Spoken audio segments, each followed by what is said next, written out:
Hello everyone and welcome to Superlights. This is the 2022 Championship and round 2 where we are at the Bahrain International Circuit, also known as Sakhir. We have a 47 lap race coming up, which should be near enough an hour, probably just over that.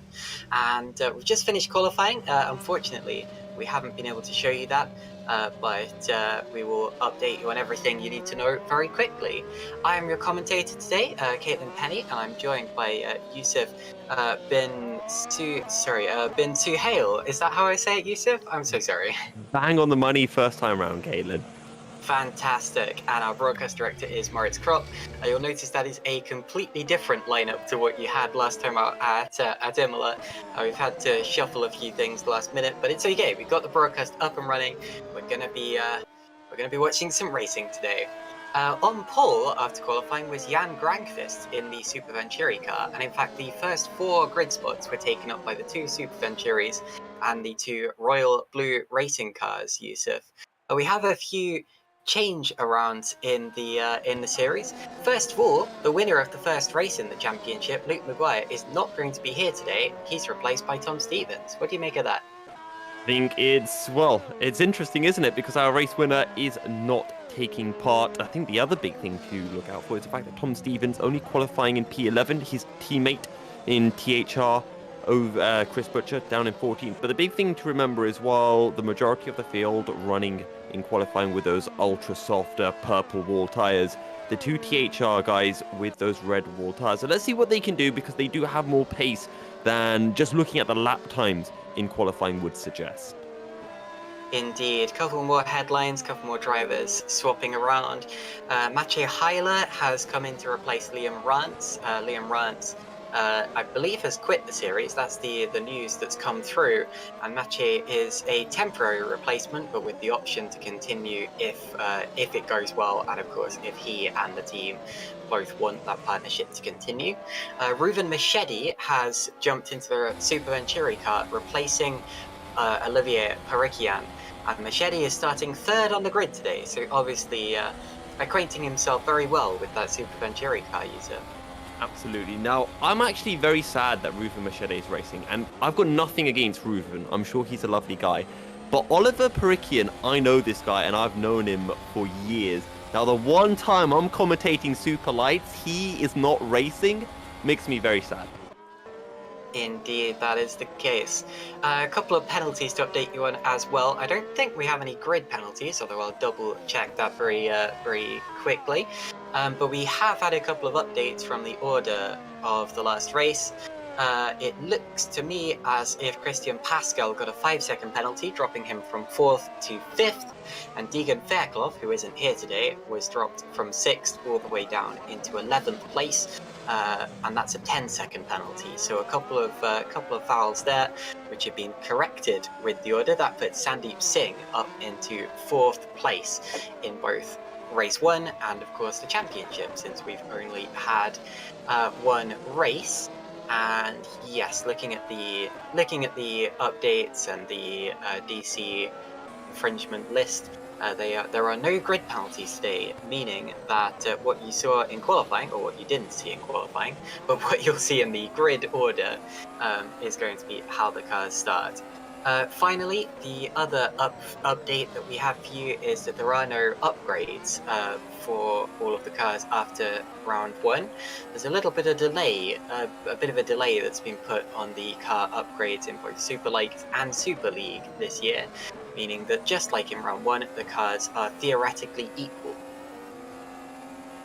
And I quite like that. I like having equal cars, especially at the early stages in the season when maybe some drivers who are new to the series are having an opportunity to get more to grips, and it means that there is another opportunity to see who is really the best in equal machinery.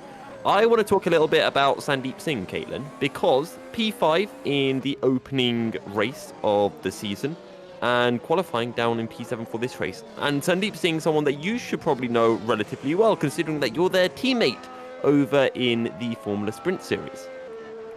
I don't know where you got that news from. My teammate's Maciej Sandak. Wait, where have I got my information? For some reason, I thought Sandeep Singh was your teammate. I apologize, Caitlin. I'm completely wrong. This is why, ladies and gents, you fact-check things before you bring it up in broadcast and look like a fool. It's okay, but where we do know Sandeep Singh from is, well, first of all, not only GPVWC Day, I've met him a couple of times there and actually karted against him, but he was in the series a couple of years ago when we commentated Superlights together last, and I think the last race we did together, which was Turkey, we both voted him driver of the day after that, because he had a fantastic fight back through the field. And I can't remember where he finished there, and I can't remember why he was fighting back. I just remember that he did a very, very good job. And he's still in Super League Lights today, still doing what he does best. And he was actually 4th in the first round. Of course, he finished 5th, but was elevated to 4th after Christian Pascal's infringement, after his penalty was dished out. So the standings after the first round, of course, these are just the standings of the first race. Luke Maguire leads the championship, although won't after today's race. Lewis Bickers will probably or possibly take the lead of the championship, depending on how this race goes. Shimon Frelich is up there as well, the Super League and Formula Sprint 2, or the Formula Sprint 2 cameraman, doing a good job up there. Good job, Frelich. Sandeep Singh, of course, 4th place, then Christian Pascal, Jakub Lalu, Mark Veit, or Veit. Jan Grankvist, of course, is 8th in the championship, although has taken pole position for today's race, and so will likely elevate himself up the order if he continues with that performance. And it's Pascal Pollant and Chris Butcher, the top 10 in the championship after the first round. 26 drivers in total, with a few switches in the lineup coming into this round. Only 25 drivers out there so far, so hopefully we get the last one in. 25 drivers, if we get 26, either way there's a lot of drivers out on track and we will not be amiss at any action. There's going to be a lot, 3 DRS zones and a lot of overtaking opportunities here at the Sakhir circuit. It's going to be nice and sunny, as you can already see on your screens. There won't be any rain incoming, I can practically guarantee that to you guys now. But we know how close it is here in the Super Lights, and in qualifying you're talking about half a second separating the top 11 drivers. From qualifying results alone, we're expecting Super Venturi against Royal Blue, a 2v2 you could almost say, with both drivers, both representatives for each teams occupying the top 4 spots. But I'm keeping my eyes out for THR because I think in terms of race strategy, they've got that in the bag. But the question is, can they make their way through the field efficiently and effectively?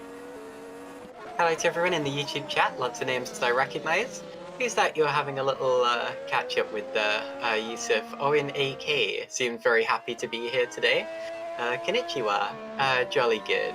Lee Davidson as well, saying, I can't against both of you two. Well, made up the numbers anyway.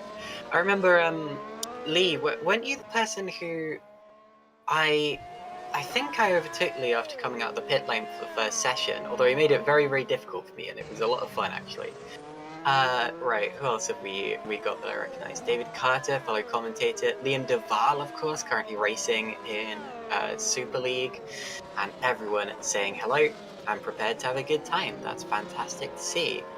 Is there not 15 teams in this? No, Lee. Unfortunately, there's 13 teams in this one, which is still quite a lot of drivers. That's 6 more than in the Formula One Championship. Although, of course, it's fewer than we have in a lot of the other series, especially Formula Sprint 2, where there are 32 cars in every race. It's quite jam-packed in that one. Menno has just asked me in Discord, are THR using the harder tyre? I don't know. Are they? Okay, good to know. Yep. Good to know. They have qualified on the harder compound of tyres, so I believe they are obliged to start on them. And whether that'll help them for the race, we'll have to see. It might mean that they've got a slightly worse getaway off the finish line. Now, we've only got 30 seconds remaining in warm-up, so that gives us a quick opportunity to maybe brush up some people who are new to the series, and also allows me myself to brush up on some of the interesting factoids as well to remember that are present for the Super League lights. The big one is the push to pass. Every driver has 470 seconds of extra energy deployment that they can use over the course of the race. Whether they want to use all of those 470 seconds in the first 5 laps is entirely up to them. But it is something that we can try to monitor over the course of the race, and something that we have to keep in mind.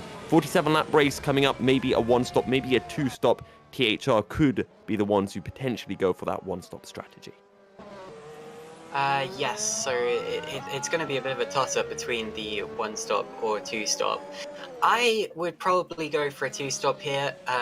Normally, if you see drivers in the Formula Sprint 1 doing the second race flat out, that means it's going to be, flat out on soft tyres, which we did see. Then it's possible on a 1-stop. But, of course, with 3 DRS zones here and opportunities for overtaking, I don't think you're going to lose as much from a 2-stop here as you would at other circuits such as Imola, where, of course, we did see 2-stop, and in Super League, we actually saw 3-stop strategies as well. So I'm feeling like the leaders are probably going to do 2-stop strategies with the option to do a 1-stop if you want to be really brave and outfox your opponents in a slightly unstraightforward way. Rightio, we've had the checkered flag on the warm-up session now, so we're getting ready for the formation lap for the race. The teams are being put into their correct order, and we have a minute now until the formation lap gets underway. What's this that we're seeing? Ah, yes, that's the track map that you see on your screen there, 5.4 kilometers long. And I think that says 5.4 anyway, it's kind of small on my screen. 47 laps, of course that means 470 seconds of push to pass. It's round 2 of 16 in the championship.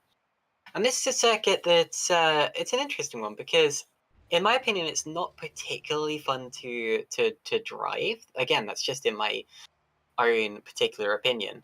But in sim racing, it does produce some fantastic races because it has all of the ingredients for a race, for a close wheel-to-wheel race. 3 DRS zones, 3 long straights, almost back-to-back, separated by slow corners, and bookended by slow corners as well. And then a twisty bit in the middle where you've got to keep up with your opponent despite some faster corners. So it's a good circuit for racing. Not the most fun to drive, but that's not exactly what matters for a race circuit on the Superlights calendar. Away we go on the formation lap now. Let's take a look at the starting order. Yousuf, do you want to take us through this?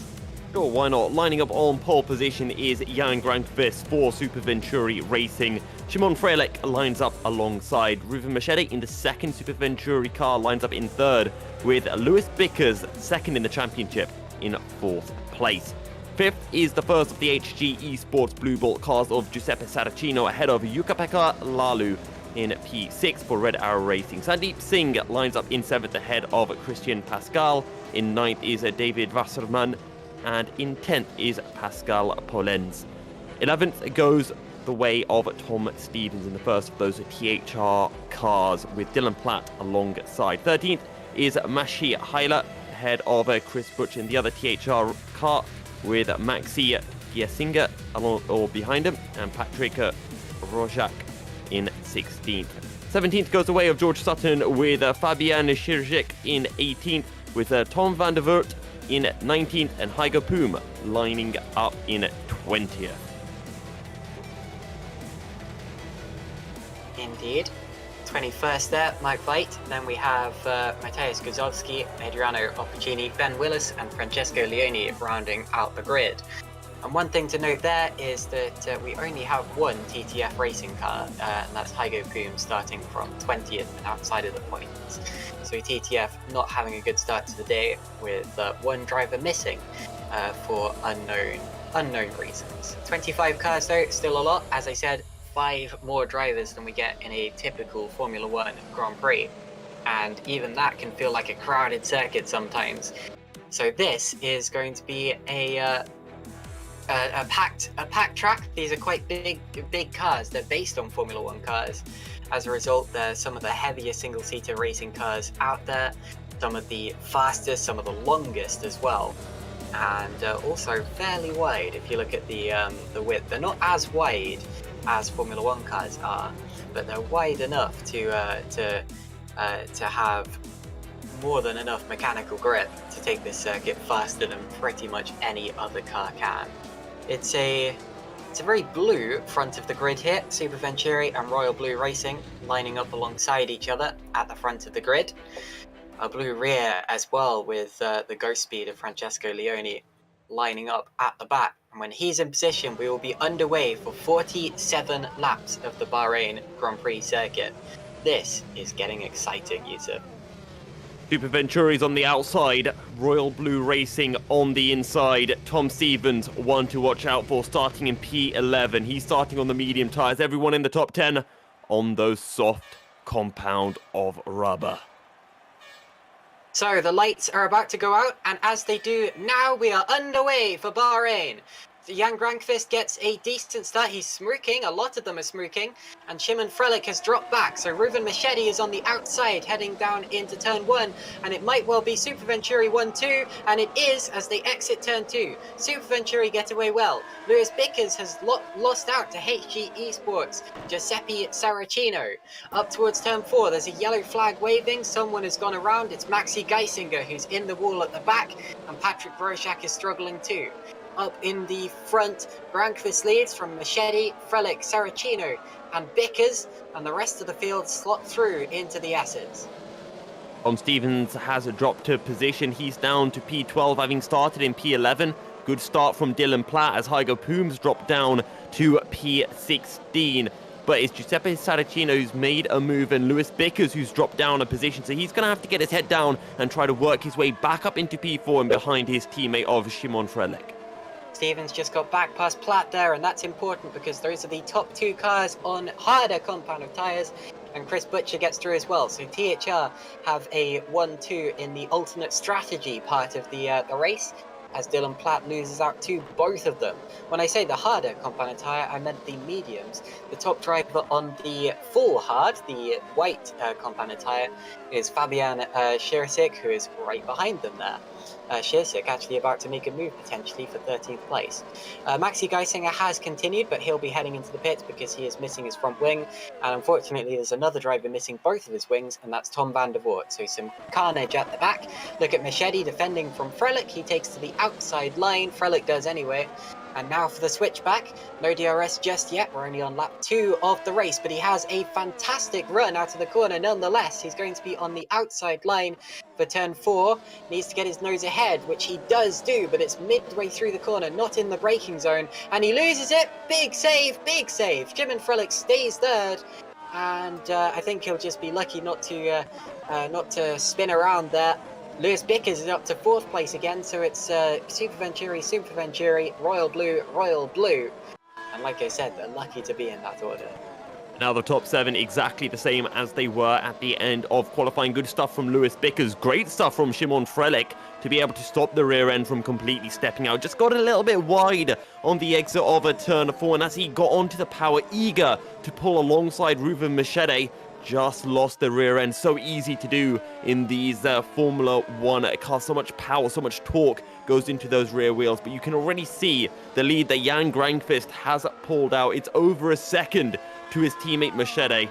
And now DRS will be coming into play, and this means that Machete could be a sitting duck to Szymon Frelek. Looking at the replay, Geisinger's incident was as a result of contact with Patrick Rojak, who also spun around, but then continued on in the race.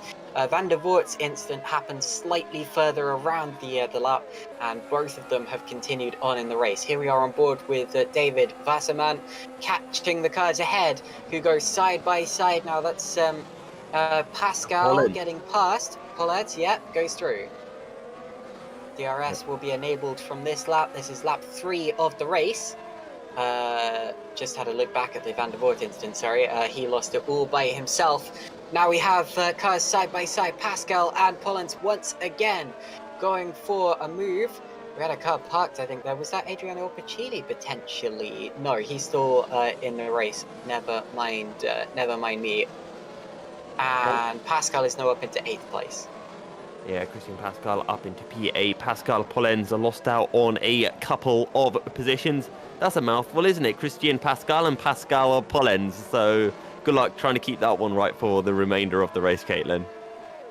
Indeed. Let's keep watching this fight throughout the field.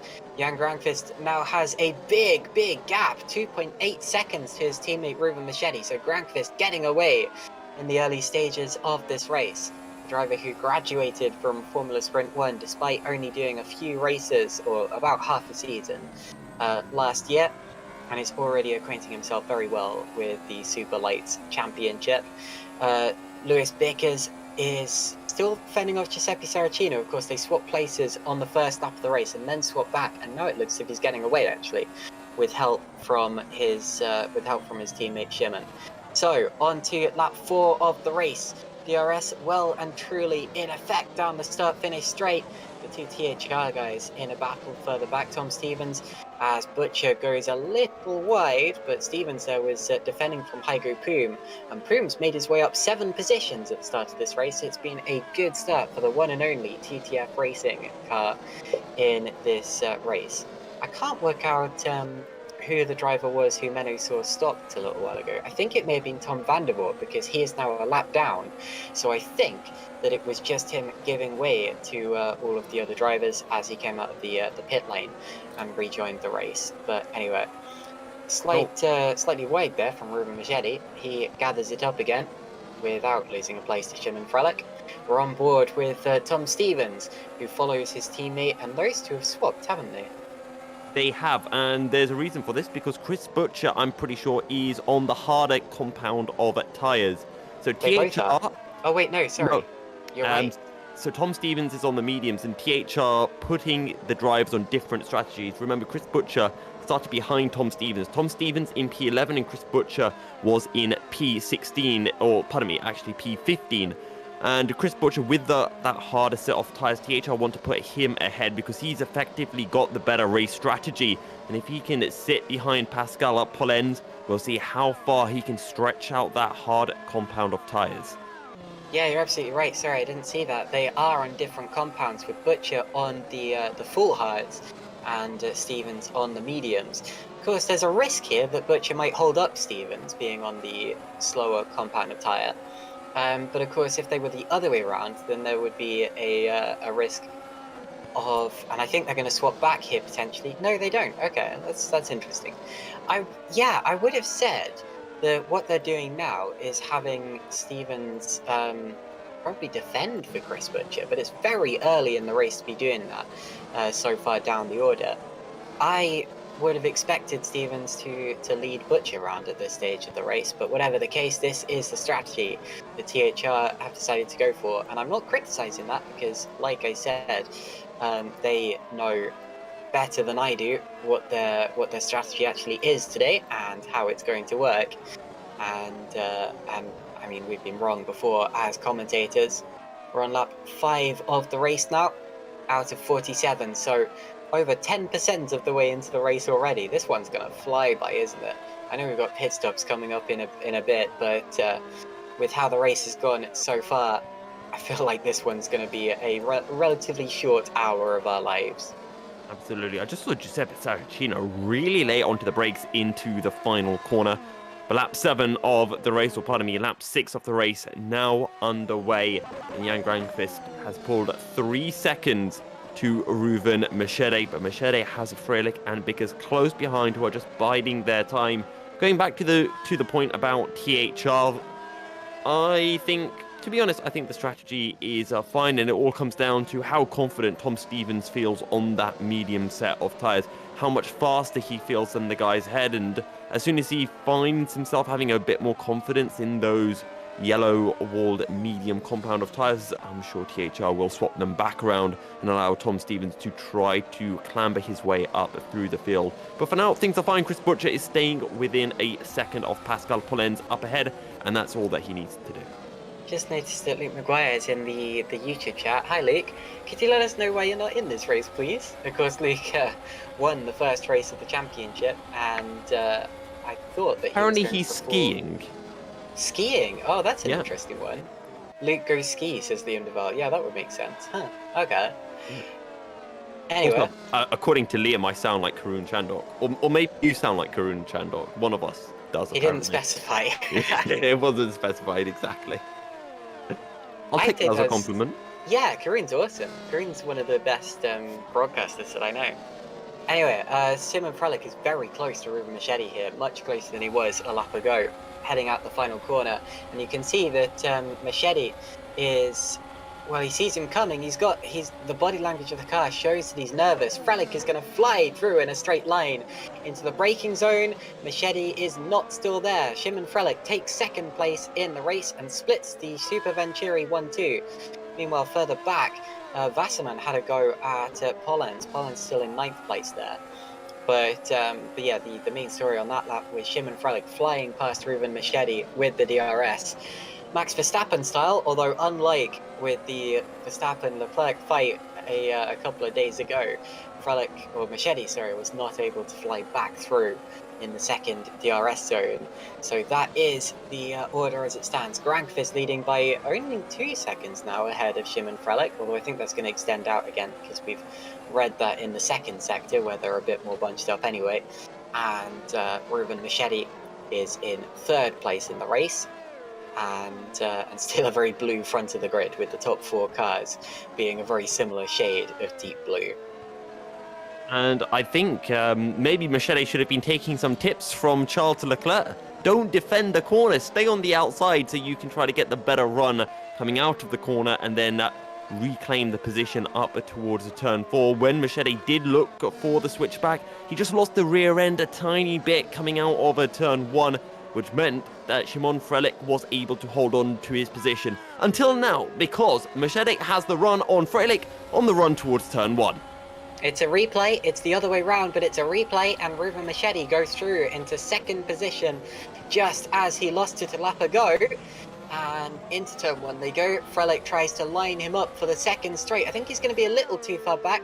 Meanwhile, Pascal and Pollens swap places further back, but keep watching Freilich just in case. Into turn 4, and Ruben Machete once again makes it a Super Venturi 1-2, just as it was a Ferrari 1-2 a few days ago. Stevens and Butcher have now swapped back again in the THRs, and that is Fabian Schiertzik side by side with George Sutton over 14th position. And Schiertzik is on the harder compound of tyre there. He's the 2nd driver in the race on the hard tyre. So probably throwing a spanner in the works of George Sutton's strategy at this point in the race, but they're both fighting for points, so he is fully entitled to do that. So, on board with Dylan Platt now, can he get to the points potentially? He's looking all over the rear of the fighting duo, and on the medium tyres, I think he's going to get involved here, Yousuf. Yeah, probably just bide his time a little bit longer. Now, we do have some interesting developments further down the field, or at least further down from where we are currently looking, because Tom Stevens is back ahead of Chris Butcher. And you'll notice if you look at the timings as well that Tom Stevens is over a second behind Wasserman. So what would have happened, or what one can assume happened, is that Chris Butcher was falling back on those harder compound of tyres. So THR swapped the two drivers around and are trying to allow Tom Stevens to close in. And Tom Stevens has essentially answered that by putting in his best lap of the race as Hyger Poom goes down the inside of Chris Butcher and up into P12. Yeah, so Butcher, that has made Butcher more vulnerable, which is why Poom has been able to go through so easily. But Tom Stevens, I feel like he should probably have been ahead of Butcher this entire time. Whatever the case, he's now in 11th place trying to catch back up to Wasserman. And he has caught quite a lot in the last couple of sectors. And his fastest lap of the race is about half a second faster than Wasserman. I expect he is the faster driver at this point, with respect to David. Now, if you're wondering why Stevens and Butcher were able to go into different strategies like that, considering I think they both qualified on the medium compound tyre potentially. They did. It's that they, of course, qualified outside of the top 10, meaning that they got a free choice of tyre for the start of this race, as did, of course, everyone else who qualified below the top 10. It's a very freeing thing to start from P11. It's actually an advantage compared to starting P9 or P10 at most tracks. Of course, I'd probably pick P9 or P10 over P11 at, say, Monaco, maybe. But at this circuit, definitely I'd rather start P11. Now look at Shimon Frelick once again lining up Ruben Machedi. Are we going to see a replay of the replay? He goes to the outside line, but this time he's not quite as far alongside and isn't able to breeze through, just as Sandeep Singh now has done on Jukka-Pekka Lalu. Slight contact further back, but keep looking at Shimon Frelick because he is going to have another go into turn 4. It looks more promising than his move into turn 1 did, but he still has to settle for second. Now, if you look back at Singh and Lalu, you'll see that they have swapped, and there was actually a tiny touch coming out of turn 1 because Singh basically swung his car in onto the apex, parked the bus, and Lalu was forced to give him a little tap, little help out of the corner. Here's Dylan Platt, who we were riding on board with briefly, still attempting to get into the points-paying positions. Looks as if Shiritzik and Sutton have swapped places just in front of him. Those are the battling duo who we saw swapping places the other way around a couple of laps ago. And that is the fight for the final points-paying position at this point in time. Still very early to be talking about that, of course. If you're wondering about fastest lap as well, that's also way too early to talk about because I'm expecting it to take place later on in the race when the cars are running lower on fuel. Although if you were interested, Jan Granqvist is currently dominating that by a matter of tenths of a second as he continues to extend his lead to 5 seconds this time around. That is quite something there. Jan Granqvist obviously wants to get a move on. Shimon Frelick taking a look at Ruben Machedi. Machedi felt nervous, misses the apex slightly, but Frelick's going to be too far back. Actually, is he going to be too far back? Keep your eye on this one, just in case. Gets the DRS, but the thing is, if he couldn't do it into turn 1, there's no reason to suggest that he can into here. It's a slightly shorter straight, and it's still Ruben Machedi, P2. And this is all good news for Jan Granqvist. The battling between these two has resulted in the pair of them losing about a second a lap, maybe more, to Jan Granqvist. I tell you who else this is good news for. Tom Stevens and Chris Butcher for THR, who are on that alternate strategy, and the fact that these guys are battling, keeping themselves within striking distance for that latter stage of the race, will allow the race to come towards Tom Stevens and Chris Butcher. And you have to remember, Jan Granqvist did not place well in our opening race of the season, so even though he's leading, he won't be leading the championship. Your championship battle at the moment, you're looking at the likes of Lewis Bickers and Shimon Frelick. Tom Stevens has been racing as he's been racing in the Formula Sprint 1 championship in THR's junior team, Nocturne. Now he's moved up to the THR main team for this race, and whether that's supposed to be something that stands for the rest of the season or not will remain to be seen. THR last year Tom Stevens was one of their main rivals in the what was then the Super Cup Championship. Finished third behind the two THR cars that realistically dominated the standings. Of course, Luke Maguire raced for them, as did Chris Butcher, who is still racing for THR, but in this league. I wonder if when Lewis Maguire returns, Stevens will go straight back down to Formula Sprint 1. To be honest, I think it would be a shame if he didn't finish the Formula Sprint 1 championship, because he is probably going to be a real contender for that one this year. Currently 4th in those standings, but only 14 points behind the championship leader after just 2 rounds. And Formula Sprint, I'm not suggesting that Tom Stevens isn't competitive enough to be part of the Superlights Championship. He's proving that he is here because he's well inside the points, and will likely be even further inside the points by the end of this race. But what I am trying to suggest is that I feel like Luke Maguire will be back. I've just got a message again from Menoclon. Let's see what he's said. Reuven might be using push to pass to make sure that Shimon can't pass him easily and he can stay in P2. And in the slower corners, he can slow the rest down a little bit, helping Jan Grankvist. That may indeed be happening. Team strategy, I wouldn't put it past them, with Grankvist leading this race. Brief yellow flag. I think Maciej Heiler just had a little error. He's now down into 22nd place, and look at Frelich up the inside into turn 1, and does take 2nd place. We've seen that before though. Does he keep it this time around? I think he will. Of course, last time around, Machete slipstreamed him straight back into turn 1 again. But this time, ooh, a little wiggle. And he's got to keep himself up with Shimon Frelich now to use... Oh, and that was a mistake from Lewis Bickers, was it? I think he's lost... Well, he had a little wiggle. He's okay, but anyway. We're seeing quite a few of these wiggles, especially coming out of turn 1 and turn 4 when the drivers try to get onto the power coming out of 2 of the lower speed corners on the circuit. But this time around, Lewis Bickers cannot take advantage of Reuven Machete's mistake. He's going to have to sit in P4. And all of this battling means that Jan Grankvist pulls further and further away. Going back to that point, I think Reuven Machete probably is using up quite a lot of his push to pass. The question is he using up too much, and will this make him vulnerable towards the end of the race, especially when we expect Tom Stevens and Chris Butcher to start working their way up the field? The reason I haven't been mentioning push to pass yet is because we simply can't tell exactly when it's being used for sure. We can have an educated guess. I feel like every time we've seen a pass down the pit straight, as Machete's going to pit.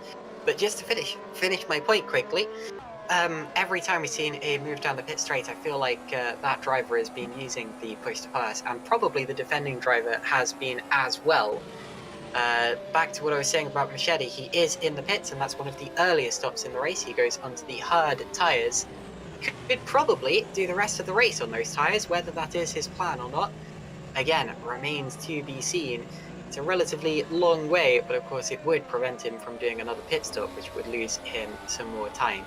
So it's a potential strategy for Machete, but also what he might be doing, as he comes out in a little bit of traffic there, also what he might be doing is going relatively long and then putting on the softs to have a sprint to the flag.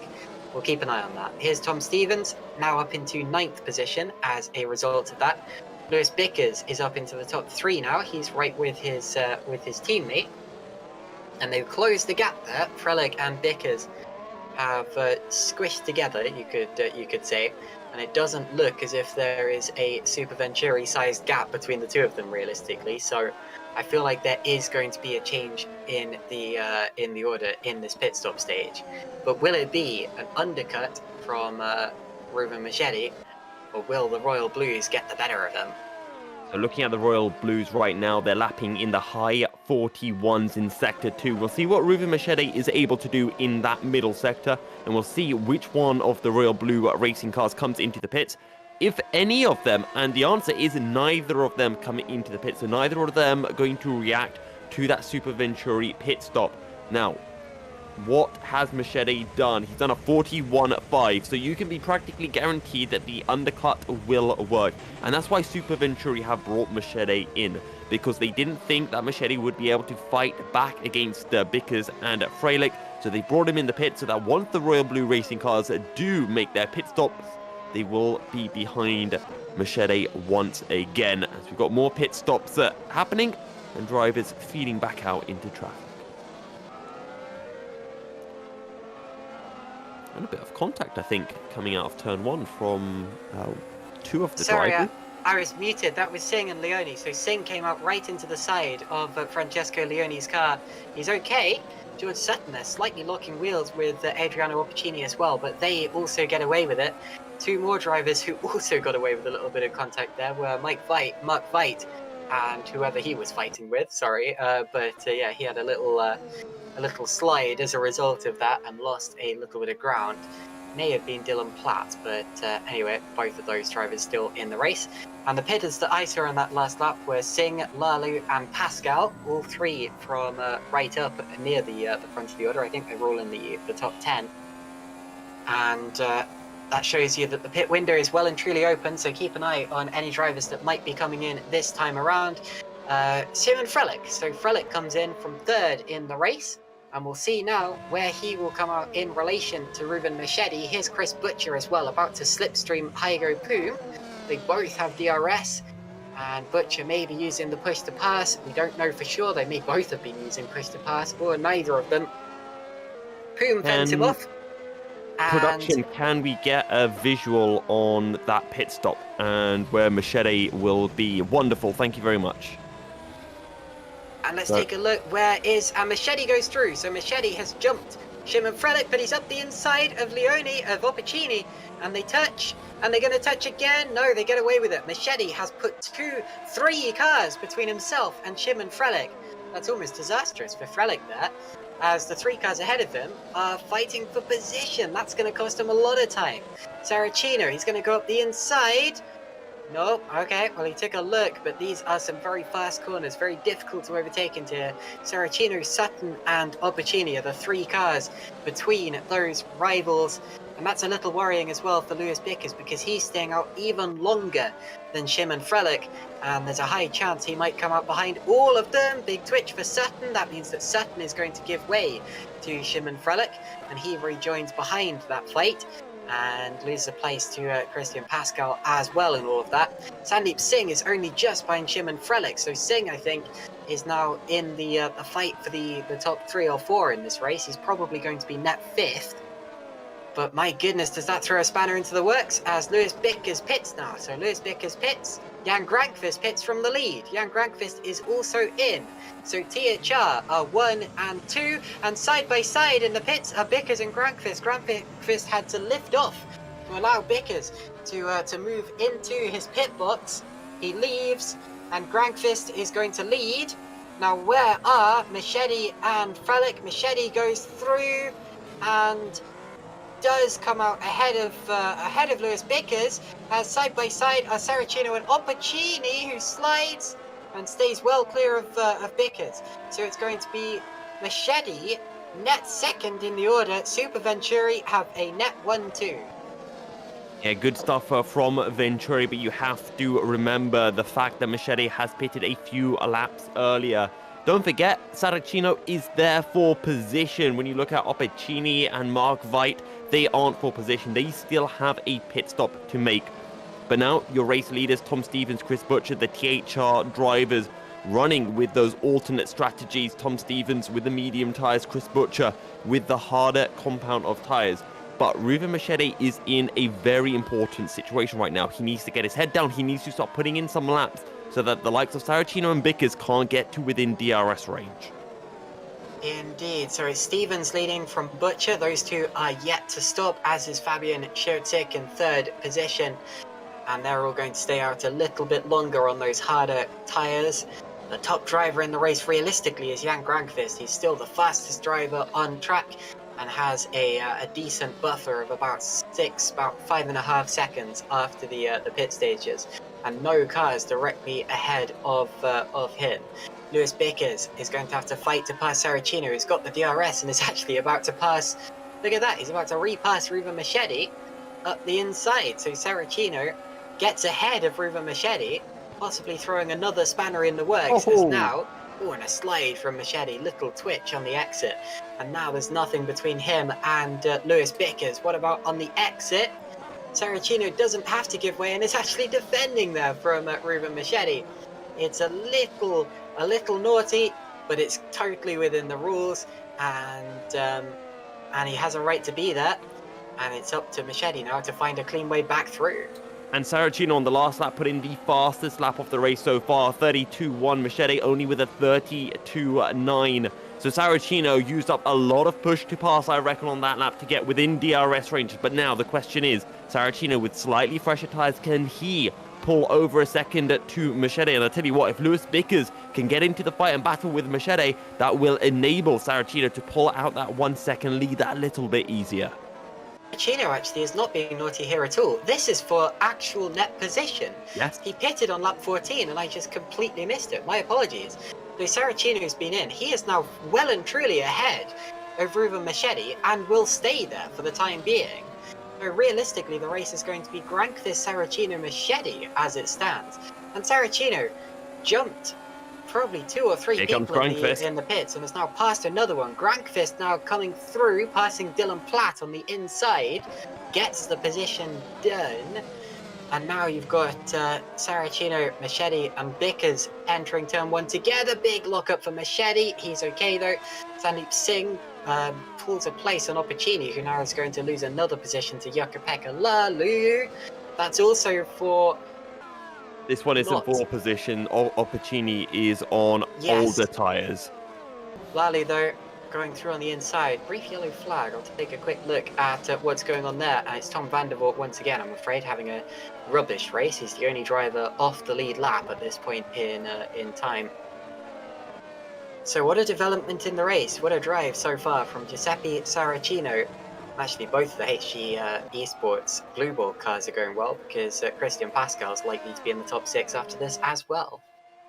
Now, I'm just keeping an eye on lap times. Tom Stevens matching the laps that Jan Grankvist is doing. Don't forget, both of them on medium Pascal's having a tyres. go at Frelick here. Pascal just got up the inside. He's on softer tyres and he's got through. So Christian Pascal overtaking Shimon Frelick on a part of the track that isn't normally an overtaking zone. It's a DRS zone. But normally that's just there to allow drivers to keep up with the car in front of them before the S's section. It's not normally a place where you see overtakes, but Christian Pascal gets through, and he's now got to really push on those medium tyres to catch up to Lewis Bickers, gain time and gain places. And look at, okay, so Dylan Platt's been into the pits, and we're looking now at Ruben Machete going past Mark Veit, as does Saracino. And as does Lewis Bickers. All 3 of them go through together on the straight, and all 3 of them are now together on the road and fighting. It does seem like Ruben Machete as well as Shimon Frelick just struggling on those medium tyres as Machete loses the back end. Careful not to hit the Lewis Bickers. That got really close. But Machete holds onto the car just about, albeit he would have hurt his pride somewhat. Great save there from Ruben Machete. If he hadn't saved that, that would have involved Bickers as well, and it would have been a turning point in the race for the podium. Big mistake from Machete. Does lose the place, but it could have been worse. So, I'm about to cough quite a lot. Please take over. And, well, those tyres for Machete will be slightly overheated as well, so that rear end will be a little bit unstable for another half a lap or so, so you could still see Machete dropping back. And currently, between Ruben Machete and the driver ahead, which is Lewis Bickers, a gap starting to form. So Machete is going to have to try to get back to within 1 second. As now we see Shimon Frelick looking down the inside of Christian Pascal, looking to get his vengeance. Goes down the inside into the final corner. Always an ambitious move, but in fairness to Shimon, he gets his nose up cleanly, although it was aggressively cut off by Christian Pascal. Now the pair of them with DRS on the start, they finish straight. Frelick trailing Pascal.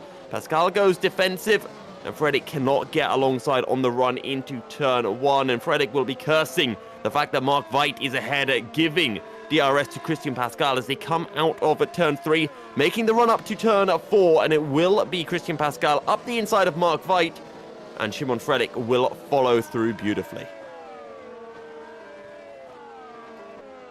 However, down into turns 5 and 6, and Tom Stevens just keeping an eye on those lap times at 132.4 for Stevens, for Jan Granqvist in P3 on those fresh medium tyres at 32.4 as well. It's Chris Butcher who's slowly falling back on those white-walled hard tyres. But how much longer can Chris Butcher keep Jan Granqvist behind? Currently between the pair of them, there are 11 seconds separating the two of them, as we're seeing Hygo Poom, who actually set the fastest lap of the race last time round, a 1:31.9, closing in onto Sandeep Singh, who was only able to do a 33.0. However, that being said, I do believe Hygo Poom's on the mediums and Sandeep Singh is on the hard tyres, but I may be wrong, as Giuseppe Saracino right on the rear end of Fabian Širžić. Širžić currently running on older tyres, so this should be an easy move for Saracino. Moves to the inside on the start-finish straight and is followed by Lewis Bickers on the run towards turn 1, but Lewis Bickers might be looking for 2 for 1. Looks to the inside, but not quite late enough on the brakes, and Saracino will hold on to P4. I am back. Did I miss anything? I'm so sorry about that. No, not really. Nothing too much happened. Just a little bit of battling, and some of the drivers on fresher tyres working their way up through the field on those started on the medium compound of tyres.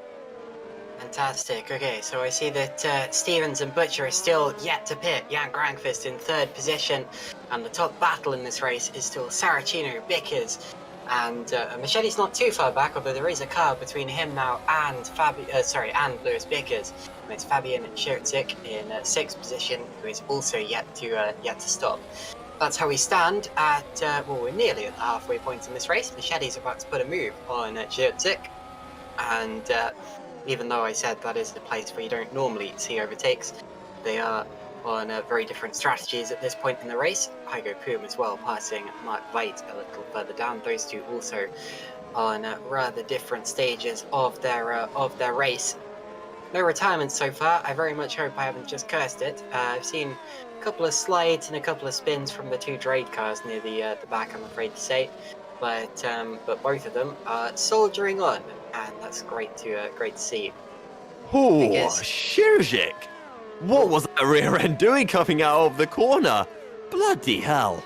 Tom Stevens now into the pits as well, recovering into the race. So Jan Granqvist now back up into 2nd place, followed by Giuseppe Saracino. Christian Pascal there passing Fabian Širžić down into turn 1, and Stevens recovers in 9th place. That's actually quite a long way up the order there, or at least it will be towards the end of the race. He's just behind Shimon Frelick, who puts a move on Širžić, who slides and is going to lose a place there too. Tom Stevens on the outside, and once again a good save, which could have been a lot worse, but anyway. So just to finish my point, Tom Stevens, of course, behind Shimon Frelick. Oh, Hygo Poom, that is a great dive down into turn 9, sold the dummy, sent it down the inside and got the mover done on it to, I believe, that was Fabian Širžić. Yeah, I've had my eye on Poom in this race. He's been moving up the order quite a lot. He's now almost up with Tom Stevens in the one and only TTF racing car, and Hygo Poom has made his pit stop. So Poom is genuinely in the top 10 in the race here at this point. And remember, he started 20th on the grid. So a good recovery drive from Hygo Poom after a subpar qualifying performance. And could we see him potentially challenging the top 5 later on in this race? It's a little bit of a tough ask, but he's getting there. He's only about 5 seconds behind Machete at this point. To be honest, I think he very well could do that. He's looked very quick when it comes to race pace, as now we might be getting moves on the start and finish straight.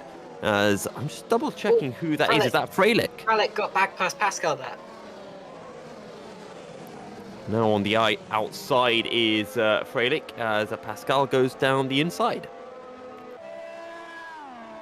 Okay, so yeah, that was for position, and of course Pascal had only passed Frelick a few laps before that, so they've swapped back now again. Frelick had a few really kind of okay-ish laps in the middle part of the race, which cost him a couple of positions and a little bit of time.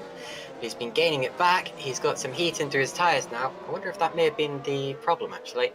Because, of course, when Pascal passed Frolic, I was talking about the tyres. Pascal on slightly softer tyres, which means that they're quicker initially in the stint. But when the hards come in, they will last longer and they'll have a longer kind of peak tyre performance, as that is Wasserman there, who just got up the inside of Schiertzik, and behind him, Pollens was fighting with Mark White. Those in the lower part of the top 15. Pollens moving about on the rear of Schiertzik. Got a little bit over the curb there. Was lucky to keep the car in a straight line. That's a curb that can really unsettle cars. And he's going to have a look probably down the main straight. I think he could have had a look into the final corner, but why would you? You've got a DRS zone on the main straight.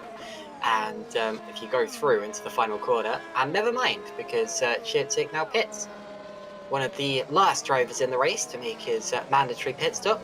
So the order that you see now is pretty much the order of the race from an effective point of view. The only driver that's really messing with that is our race leader, Chris Butcher, because he is staying out on those hard tyres and is staying out long.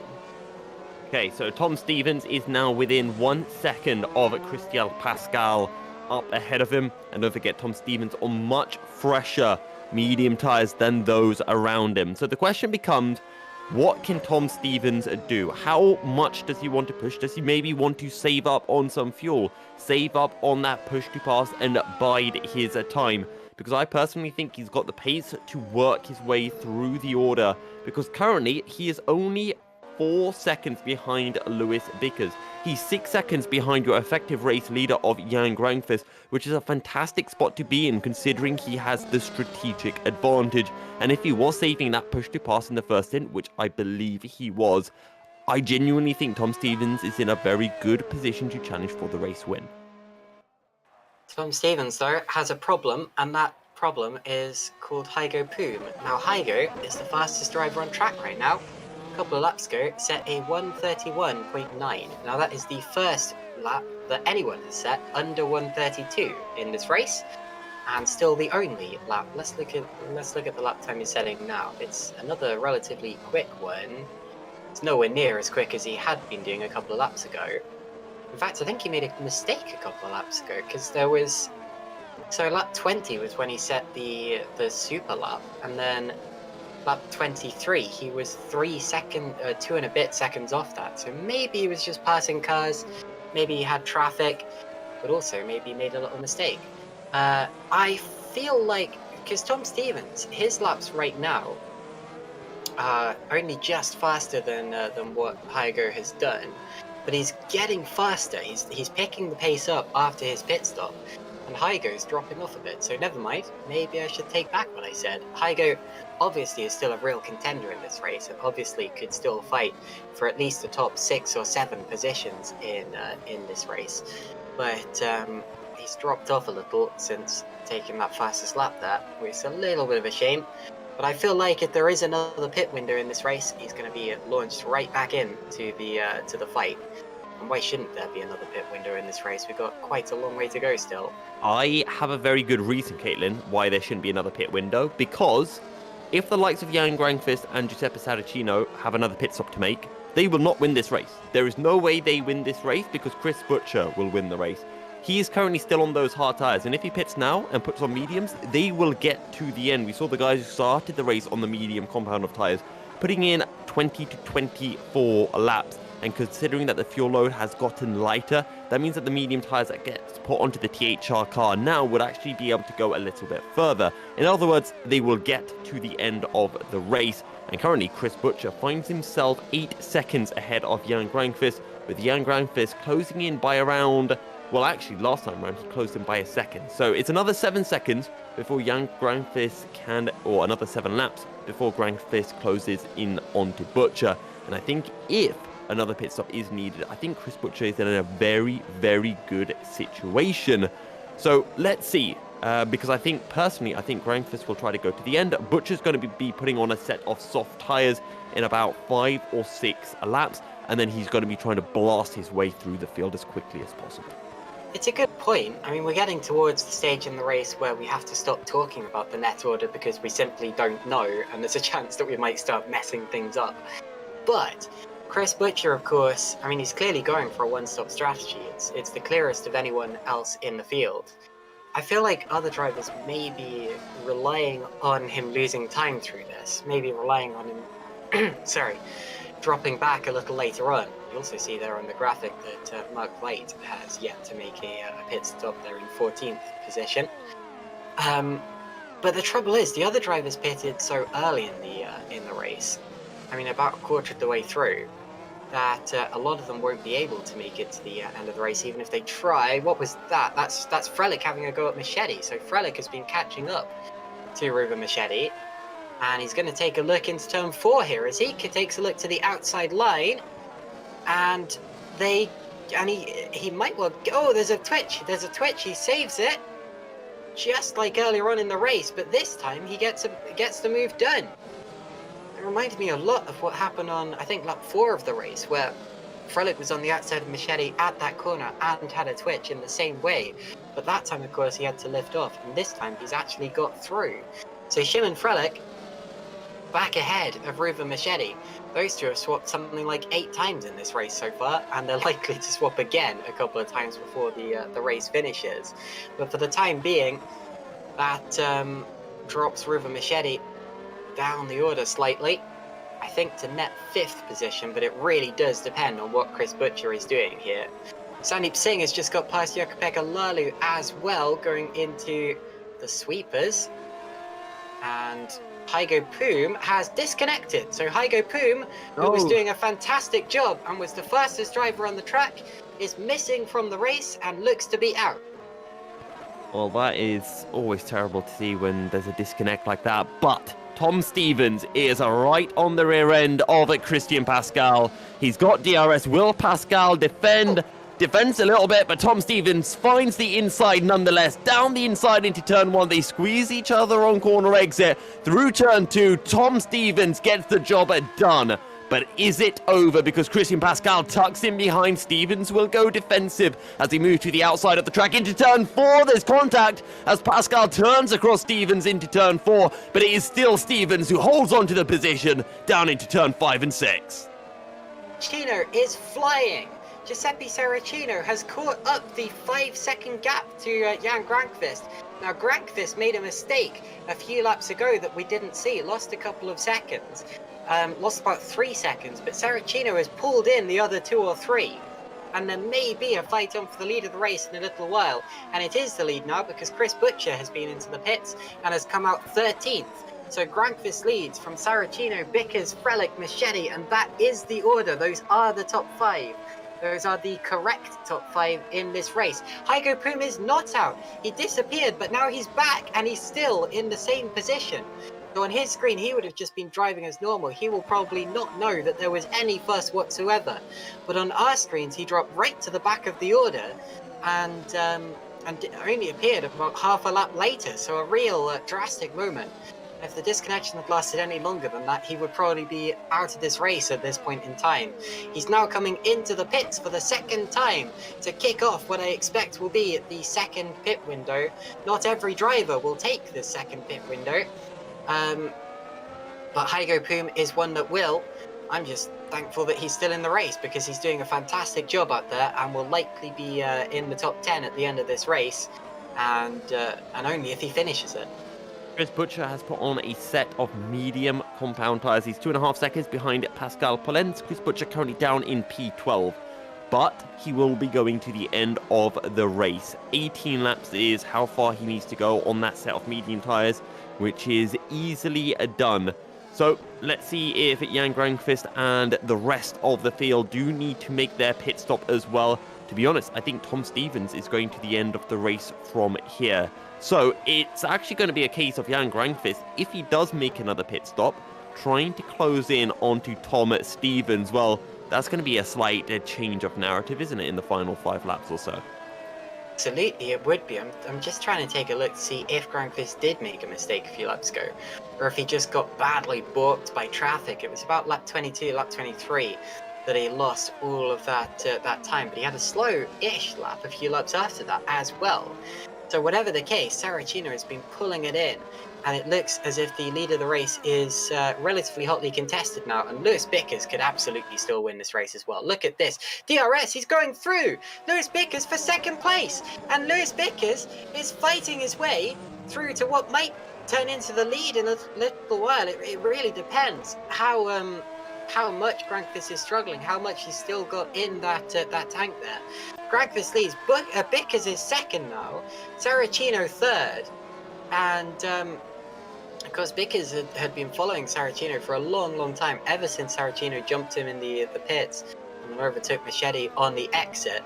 And yeah, what a drive this is from both Bickers and Saracino. Now, I've had a look at what happened to Grankvist a few laps ago. It was a mistake at the top of the hill, where he ran slightly wide, got over the curb. Didn't spin the car, he won't have ruined the tyres or anything, but he did lose a lot of time, about 3 seconds in that one, and that is why it's now so close between the top three. Remember, Jan Grankvist had about a 5-second lead before his first pit stop. All of that going down the drain. Lewis Bickers 1.5 seconds behind, or he was anyway at the start of this lap. Now he is within a second of Jan Grankvist, and Jan Grankvist, no push to pass is going to save him from that DRS detection when they make their way onto the next lap. Now, why is Saracino dropping? Saracino is now out of DRS range of Lewis Bickers after looking as if he was fighting with Grankvist for the lead. It's now just Grankvist versus Bickers at the time being. Bickers opens the DRS. This is the first time he's had it off Grankvist alone. Towards turn one, Grankvist moving about in the braking zone, the car looking lively. Bickers misses the braking zone slightly. Christian Pascal now into the pits behind as well. He's another driver to take advantage of the second pit window with 15 laps to go in the race now, so it's soft for everyone who comes in. Jan Grankvist still leading from Lewis Bickers, but it's getting closer and closer. Bickers' last lap with that overtake was his fastest lap of the race so far. He's nearly in the 131s as well. Saracino lost time. He was in the 133, so he lost a couple of tenths of a second, maybe 5 or 6 tenths of a second to Lewis Bickers. And Saracino lost even more. He lost a matter of seconds potentially. So this is the fight for the lead in the late stages of the race. Here's Chris Butcher now, who is another contender in this race. He's an outside shot at well, probably not the win, but maybe a podium position, depending on what other drivers do. He has to pass Pascal Pollens on track now. He's on the medium compound of tyre. Wonder if he maybe would have wanted to stay out a little bit later and go straight onto the softs, but I don't know exactly what his strategy would have been. It's a medium tyre wear track, I'd say. It's not the easiest on the tyres, and it's also far from the hardest. Onto the start-finish straight once again. Saracino pits from third. So Saracino, I think his time loss in the last few laps may have been from tyres. I remember he pitted at around the same time as these other drivers that he was fighting with, but for slightly softer tyres. Was that a mistake from Giuseppe Saracino? And how much is it going to cost him if so? Chris Butcher is through.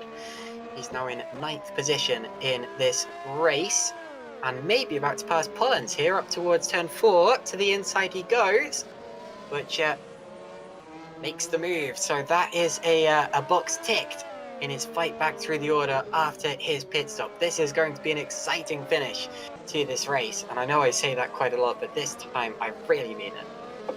Keep your eyes on Saracino. He's the only one in the top 19 drivers who has a set of soft tyres on the car. He's going to be absolutely flying. If you thought Chris Butcher was fast recently, keep your eyes on Saracino. Also, if we could get Tom Stevens on our screen, because he's now well within a second of Shimon Frelich, and I have a feeling we're going to be seeing a change in position for P4 as Tom Stevens' THR car will be passing that Royal Blue Racing car, possibly into turn 1 next time round. Bickers is now within half a second of Jan Grankvist towards the final corner. He's going to get DRS once again. How powerful is that DRS though in the fight for the lead of the race? It's not quite close enough. Look at Tom Stevens as well, because he may well be close enough to Szymon Frelick just ahead of him. And turn 4 may be an opportunity as well. But it may be for Bickers, who once again is within half a second, but this time out of the corner rather than into it. Okie dokie, I think the next lap of the race is going to be a real opportunity for Lewis Bickers. Now, if they continue in the race for too much longer, they will have to commit to the one-stop strategy because it will be way too late to come in for the second time. They may have already made up their mind that that is what they are doing.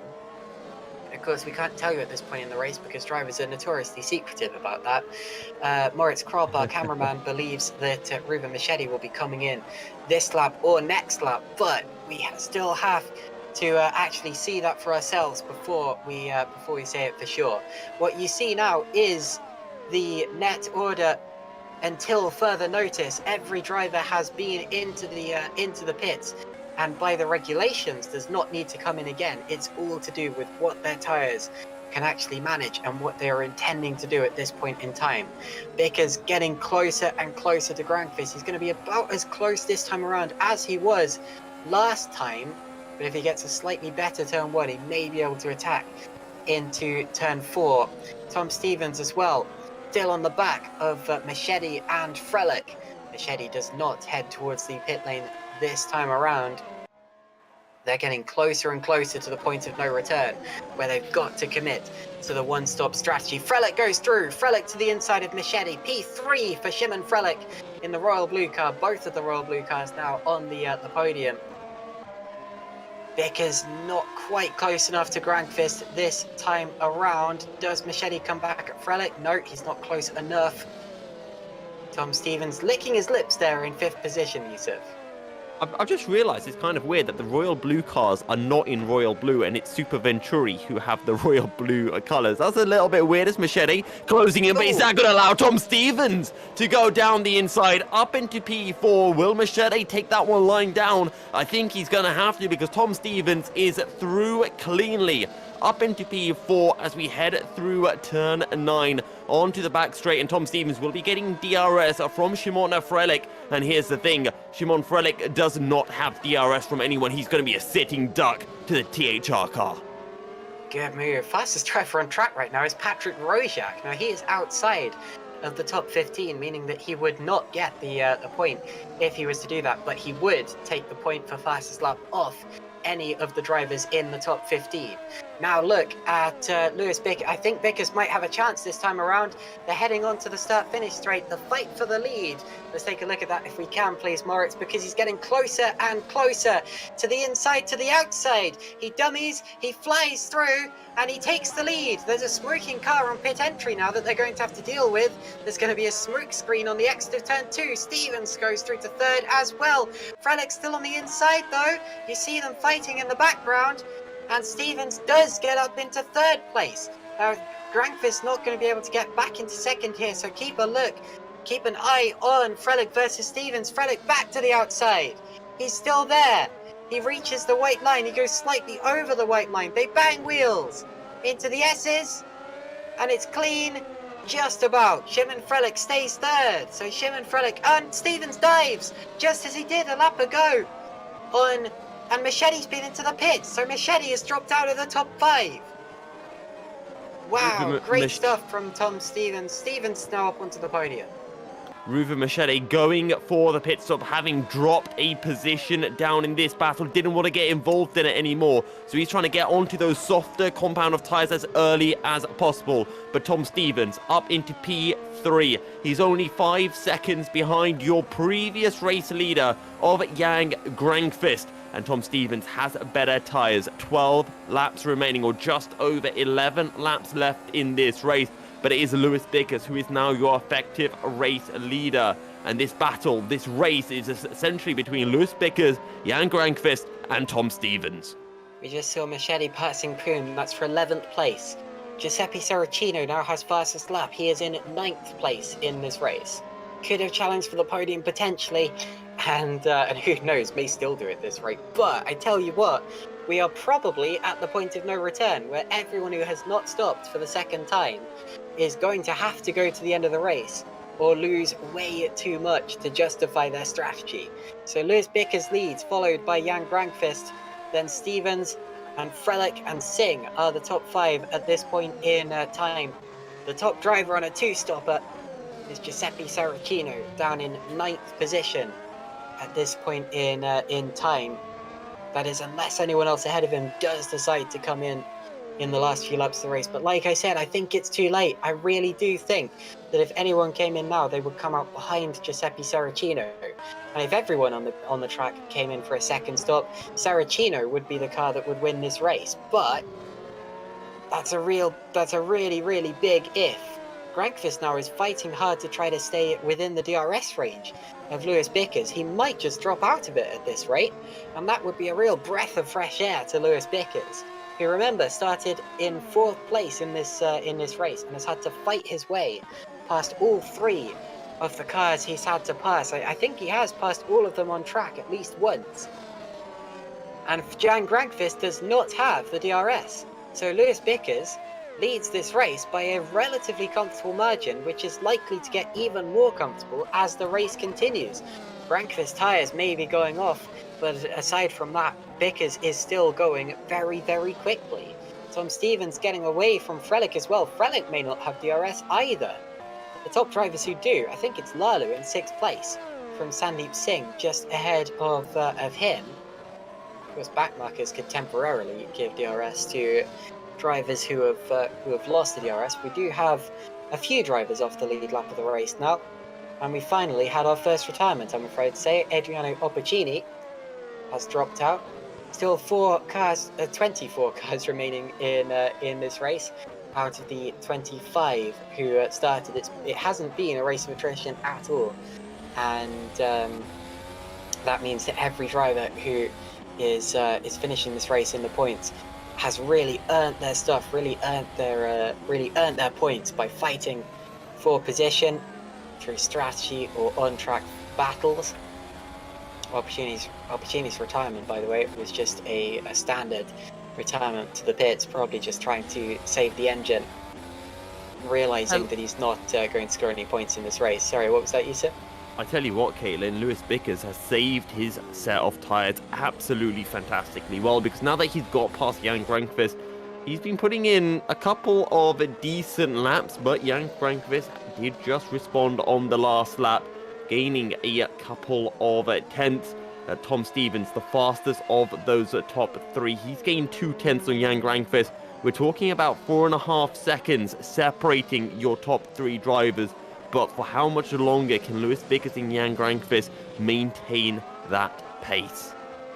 Ruben Machete is now the fastest driver on the track, and as he crosses the line again, does he set another fast lap? Not quite, he's close, but not quite.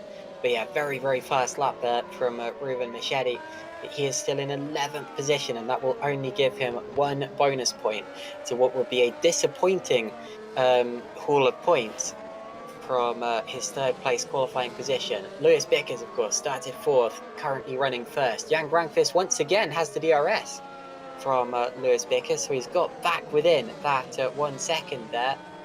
Here you see Singh, Lalu and Butcher fighting over 5th position.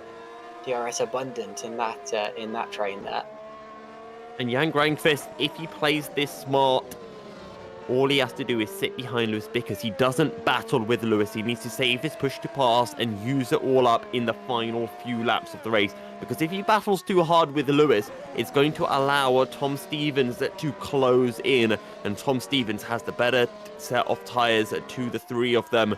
As you can actually see, Tom Stevens in the back of your shot, closing in. As we now ride on board with Chris Butcher, who has closed into the back of Jukka-Pekka Lalu. I'm just trying to look at Lewis Bickers' results, actually, to see if he has won at this level before. Here is Chris Butcher getting closer and closer to Lalu. And towards turn 1, takes a look. Leaves us braking late. Not quite too late. And Lalu will be thanking his lucky stars for that big twitch.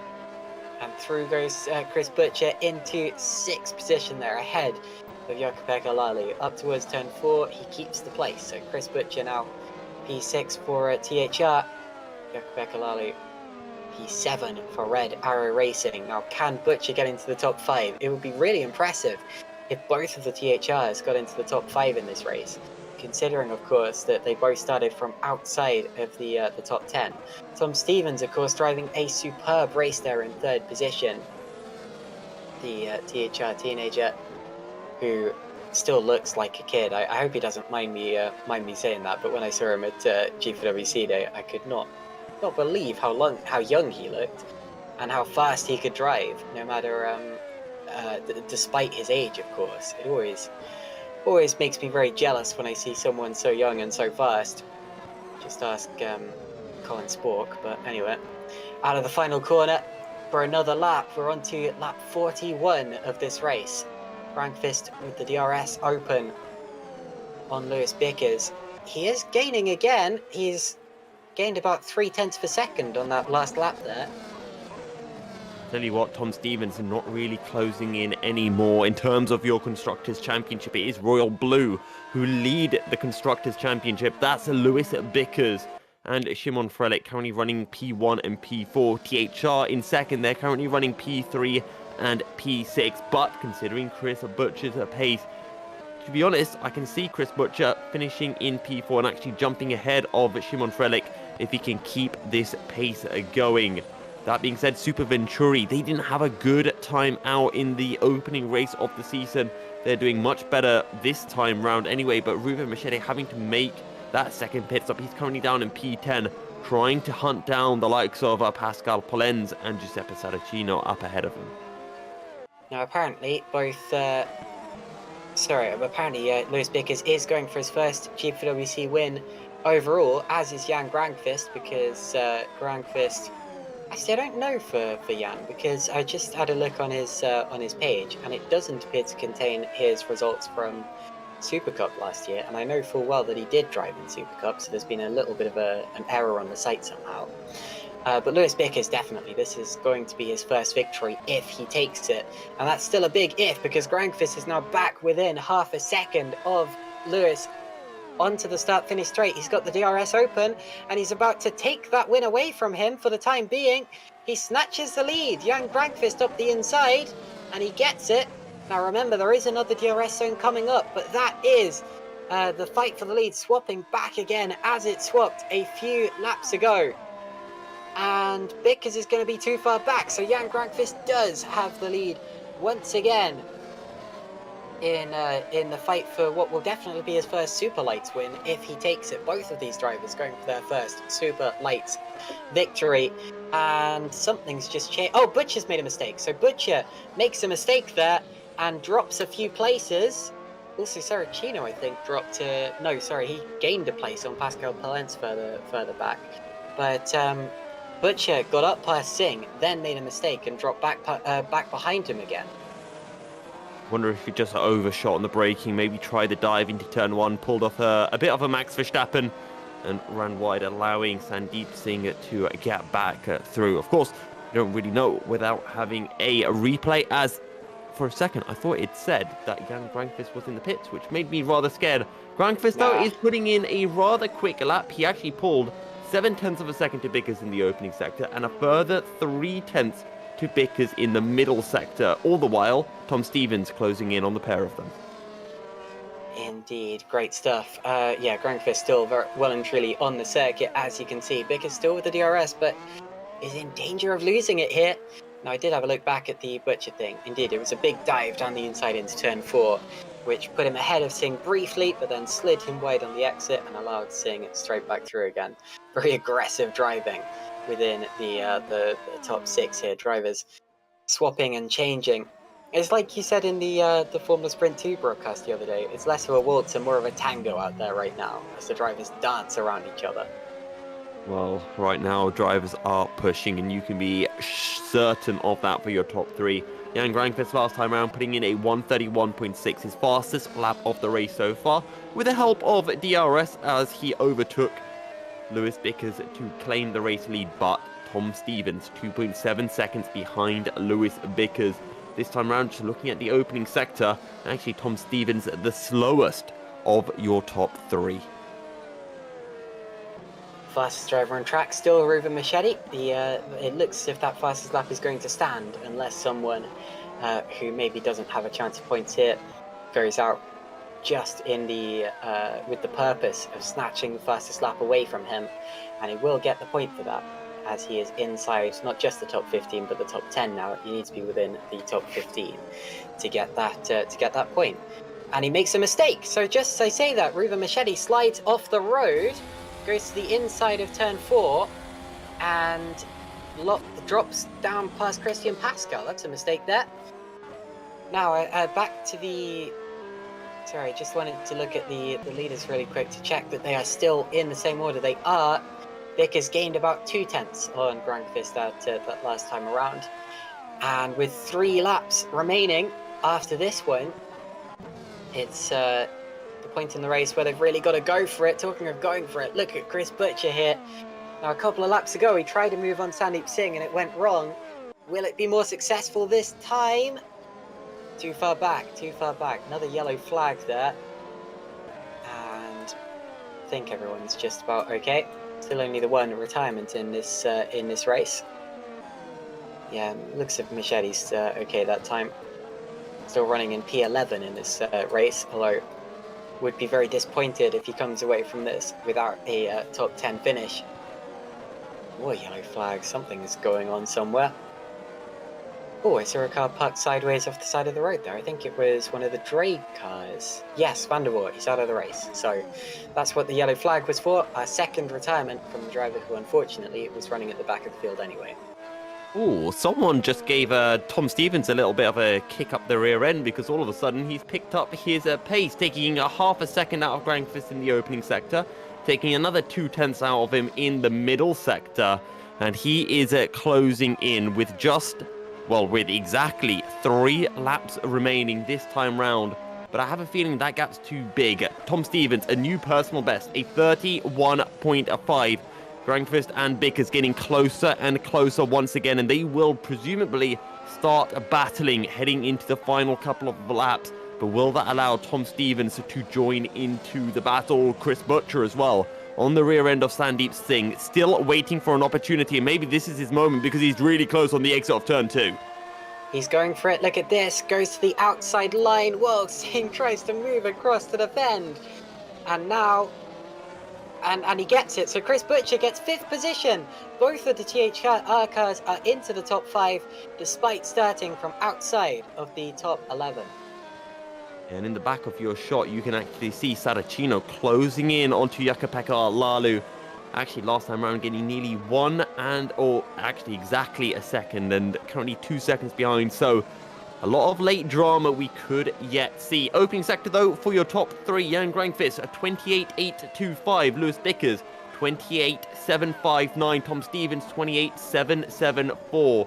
So very even between the 3. But that middle sector is where Tom Stevens is able to get more out of his tyres through the higher speed corners of turn 5 and 6. And he's able to close into Lewis Vickers once again. But they're just too far away as we head onto the penultimate lap of the race. This is where Lewis Vickers needs to absolutely unload everything and have one final go at Jan Grandqvist. Penultimate lap. Are we going to get a final lap showdown between Jan Grandqvist and Lewis Vickers? Super Venturi versus Royal Blue. A slight twitch there from Vickers. He's still going to be within DRS range though, but needs to be close enough for an attempt into either turn 1 or turn 4 on the next lap. Those are realistically his last opportunities, providing Grandqvist keeps it clean, no mistakes for the rest of the race. Let's keep watching this, because this is going to go right down to the wire as it stands. And I'll let you know if anything is likely to change further down the order. We've still got Singh, Lalu and Saracino close to each other as well. But I'll keep an eye on that on one monitor, and the champion or the race leaders on the other. Lewis Vickers, I feel like, will almost undoubtedly be the championship leader after this race, providing, of course, there isn't an incident between him and Jan Grandqvist. I'm well and truly touching wood as I say that, despite not being superstitious, but you never know, you can never be too careful. Final lap of the race we're about to reach, and there may be one or two more opportunities here for Lewis Bickers. There may still be a sting in the tail of this race. Let's take a look. He'll have the DRS. He'll be getting closer and closer down towards turn 1. Grankvist tries to cut the toe, and Bickers is going to dive, is he? He takes a look, he's going for it, and they touch on the last lap of the race. Lewis Bickers slides sideways. Tom Stevens might have a chance. Stevens might get through to second here, but that means that providing Grankvist hasn't got any damage from that contact and doesn't make any more mistakes, he will win this race, and it's now up to the fight for second position. Will Lewis Bickers keep it? A mistake from Lewis Bickers on the last lap of the race sees the leaders make contact. And it was an aggressive send from Lewis Bickers. I don't think he got quite up alongside Jan Grankvist to warrant him being given space. So I think Jan Grankvist was in the right to turn across Lewis Bickers there. But onto the back straight we go. Lewis Bickers does not have DRS from the car ahead. So now it's Lewis Bickers. The hunter has become the hunted. Stevens is weaving all over. They touch again. More contact on the last lap. They get away with it, just about. That could have been an airborne accident between the two of them into the sweepers. And now Bickers just has to bring it home. Jan Grankvist, though, 1.5 seconds ahead. Bickers going so defensive. Now Stevens could go for a dive into the final corner. He won't have to worry too much about Bickers getting the DRS on the exit. Jan Grankvist comes out of the final corner and wins the race after a final lap showdown. Great stuff from Jan Grankvist. It's his first win at this level. Lewis Bickers is second and probably leads the championship, although I haven't done the maths. Tom Stevens is third after starting 11th. Good drive from him. Shimon Frelich is fourth. Chris Butcher is fifth from 15th. Sandeep Singh is sixth. Jukka-Pekka Laulu is 7th. Giuseppe Saracino will be disappointed with 8th. He was the top driver on a 2-stop strategy. Pascal Polentz is 9th. Christian Pascal is 10th. Ruben Machedi, even more gutted in 11th. He had the pace for a much better position than that. Was the fastest driver, has the fastest lap. Heigo Poom P12. I thought he was going to be in the P10 in the top 10 earlier on, but he struggled in the latter stages. David Wasserman, P13, scores a point. Dylan Platt scores 2 points, so Vassman, scores more points than that. Mateusz Gazowski will have the last point in P15, and missing out will be Mark Veit, George Sutton, Patrick Grosjak, Fabian Scherzik, Maxi Geisinger, who hit the wall on the first lap. What could have been if not for that? Francesco Leone is 21st, Maciej Heiler 22nd, Ben Willis 23rd, and the retirements, there were only 2 of them, were Tom van der Voort and Adriano Opportuni, as there you see Geisinger spinning his way towards the finish line. But what a race there, and what a final lap we witnessed. A fantastic fight between Jan Grankvist and Lewis Bickers that went right down to the wire and unfortunately ended in contact, but they finished in the order that they probably deserved, having looked back at it from an objective point of view. And that was a fantastic race. I mean, there were cars fighting all the way through. The Royal Blues and the Super Venturis, both in contention. The THRs brought themselves to contention later on. Sandeep Singh and Jukka-Pekka Laulu were strong, and at around the halfway point in this race, I hadn't got a clue who was going to win.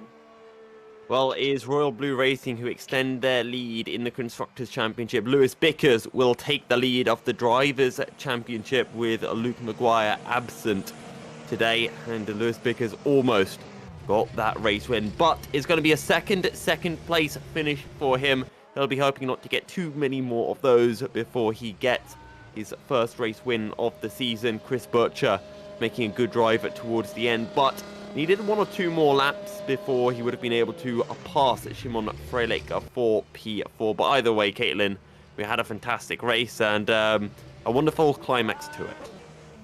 Great stuff, great stuff. Oh, we have interviews coming in already. Drivers very, very eager to jump into the booth. There you see the order on your screen, the finishing order. We've already read it out, so there's no real point in doing it again. But as you saw, the finishing order, Grankvist, Bickers and Stevens in the top 3. Let us talk now to Jan Grangfist, who has got his first Superlights victory. Jan, how are you? Hello. Yeah, I'm great. I'm absolutely amazing. I can't put it into better words. Well, no doubt about that. You've, of course, come off 9th place in the first round of the championship to a gain of 8 positions from that to this. You've done a lot of practice over the last 2 weeks, I presume? Oh yeah, there was a lot of homework to do, obviously, from the first race. We realised a few of our mistakes with setting up the car and some of the things that we did with the strategy. But yeah, now we're back on top where we should be, I'd say. And I'm just really happy right now. And what a fight that was with both of the Royal Blue cars all the way through the race, right down to the final lap. How were you feeling on that final lap when you touched going into turn 1? Oh my heart rate was so, like, I saw him in the mirrors just about with the closing speed he had. I was like, oh yeah, he's definitely went for it. And I'm like, what do I even do at this point? So I just tried to keep some room to the inside for him to go, but he obviously had too much overspeed at that point, and so we touched. And at that point, I was almost at rock bottom, but I realized that I could keep going, and yeah, that was a hectic final lap. Absolutely, and it could have gone so much worse.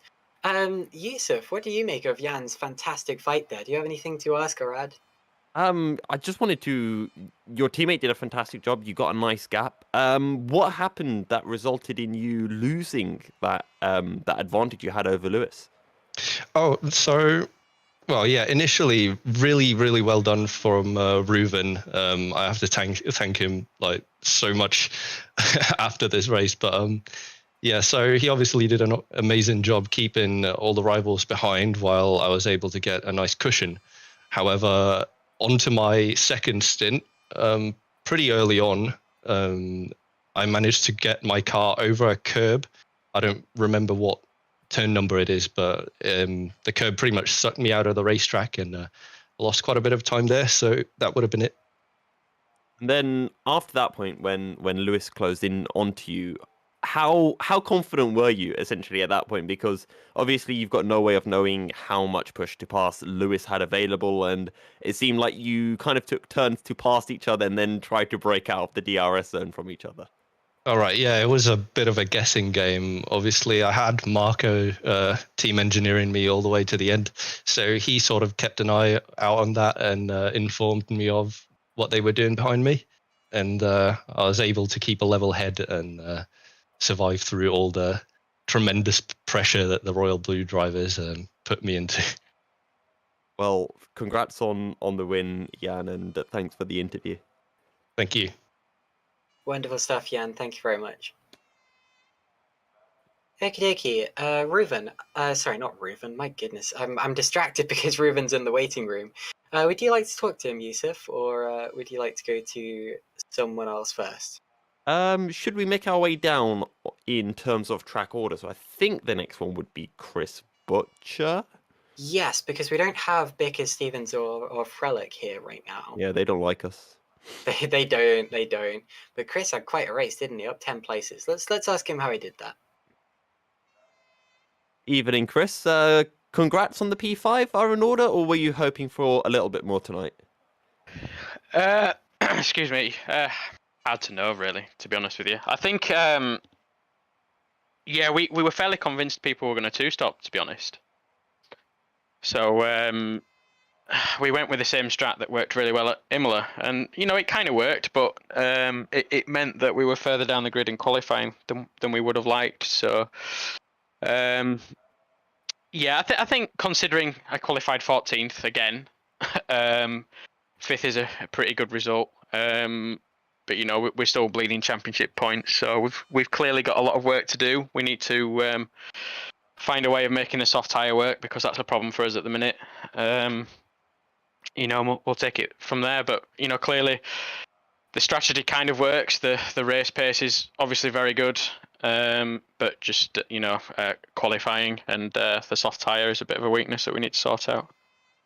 I mean, obviously, you've got to make a bit of a gamble, and you've never got perfect information going into a race, which is why I think this follow-up question becomes a bit more fun. In hindsight, if you could go back, do you think you'd still go for the alternate strategy, or would you rather try to have track position by qualifying on the soft compound? I think track position is obviously very important. I mean, clearly, I think we got the setup a little bit wrong as well, because we really struggled for straight line speed. So yeah, obviously the guys at the front that qualified on the softs made it work brilliantly. So yeah, we were left sort of ruining it a little bit when it became clear that they were going to manage to do it on one stop. So yeah, plenty of lessons learned, and back to the drawing board, I guess. Final question for me before I hand over to Caitlin. You got a really good start and you closed up to your teammate, and then you guys switched between yourselves a couple of times. So I was just kind of curious what the strategy decisions were and why you were ahead of Tom despite being on the harder compound of tyres, and then why you then switched it back around.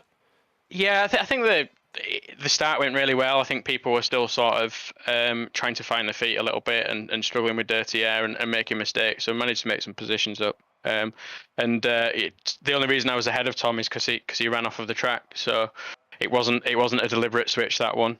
Oh. And when I started to struggle to sort of hold on to the soft tired guys in front, I was clearly holding Tom up, so it made sense just to let him through and see if we could sort of stick with that DRS train. Wonderful. That's everything from me, Caitlin. Do you have any more questions for Chris? Well, I'm afraid, Chris, we've got quite a few people to get through still. A couple more anyway. But yeah, thank you very much for coming in, and a very good recovery drive there. Actually, I know qualifying didn't go quite how you wanted it to, but even so, fifth place in the end from 14th on the grid. You got to be at least proud of some of the things you did today, because that is impressive. Yeah, definitely. And Tom, we fairly, well, I wouldn't say short notice, because we always knew that he was going to be driving this round, but obviously he's a championship contender for FS1, and he has to focus on that. So he's only had a few days to get up to speed, and he's done an absolutely fantastic job. So yeah, we've done well, and I have to give my thanks to the whole team, Toby, Tom, and Moritz too, for putting a lot of effort in and to sort of getting the car to where it is at the minute. So we're nearly there. We've obviously got some stuff to find, but yeah, we're making progress. Indeed. Thank you very much, and good luck in future races. Thank you.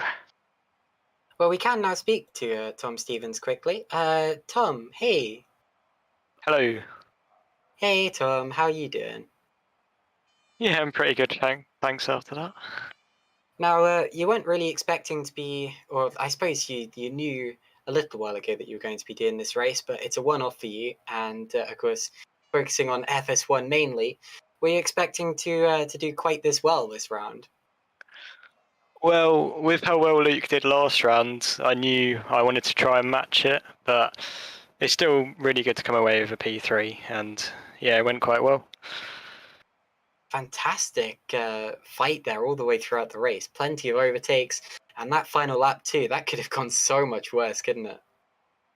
Yeah, I mean, at the start of the race, we tried to qualify on mediums, and unfortunately, we didn't make the top 10, but we didn't think that a soft to hard would be possible. We didn't think people would be able to one-stop it. Somehow it just worked.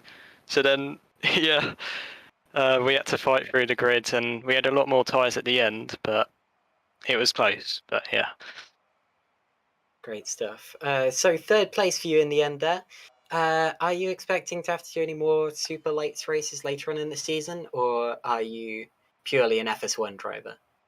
Well, currently I'm not expecting to do another race, but I definitely would like to. But yeah. Great stuff. Yeah, I'm sure you'll take that opportunity if you are needed. Yousuf, do you have anything to add for our P3 finish here? Yeah, I do.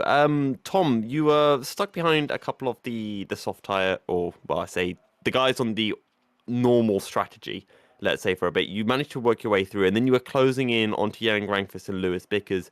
There were a couple of laps, though, where you did go slower. Was that just a case of tires going off, or was it just mistakes when you were pushing to try to close down the gap?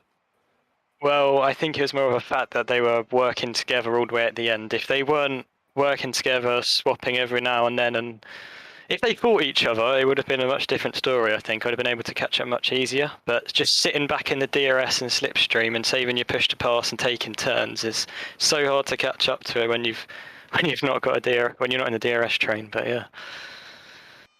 Well, either way, Tom, congrats on P3. It was fun to see you climb up through the field, and best of luck next time out in Austria. If you are racing, I should say. Yeah, thank you. Of course, it is Australia next. Australia. God. I looked at the website, Anyway. I saw AUS and thought, yeah, that's Austria. But we are going to Austria later on in the season, so who knows? He may be racing in Austria. We'll see. I feel like we are going to have to disappoint a few people here because there are still a few people left in the waiting room. We might have a quick. Let's talk because it's not just the drivers here, of course, and it's not just the drivers who won today. Super Venturi got a victory in the team's championship. Marco Furlich, of course, works very closely with the Super Venturi drivers because he is the team manager.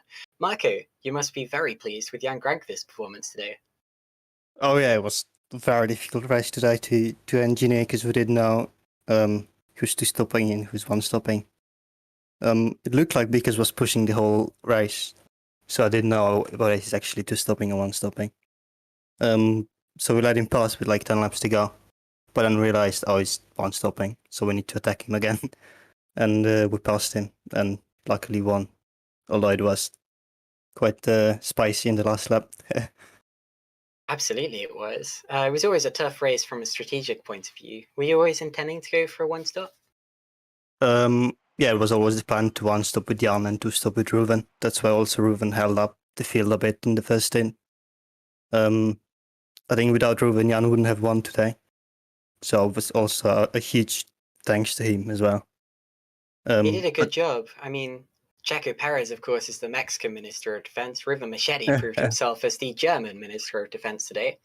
But I don't think finishing P11 was quite in your plan there for Ruven. I presume the two stopper just wasn't powerful enough.